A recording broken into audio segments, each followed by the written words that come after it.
তার টিমকে ফাইনালে দেখতে চায় এবং ভারতের ইতিহাসে নতুন অধ্যায় লিখতে চান, কিন্তু বারবার বড় বড় বাধা তার সম্মুখীন হয়। আমি আগেই বলেছি, যত বড় সমস্যা তত বড় সফলতা পাবেন আপনি।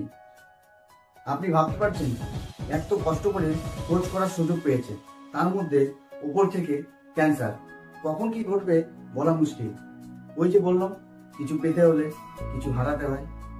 এবং সাউথ কোরিয়াকে 1 গোলে হারিয়ে দেয় ফাইনাল ম্যাচে শহীদ আব্দুল রহিমের টিম।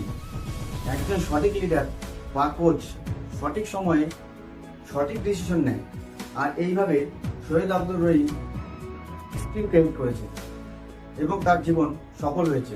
বন্ধু, ইচ্ছা শক্তি থাকলে এমন কিছু নেই যেটা করা সম্ভব নয়। আপনার জীবন সফল তখনই হবে যখন মৃত্যুর পরেও সবাই আপনাকে মনে রাখবে।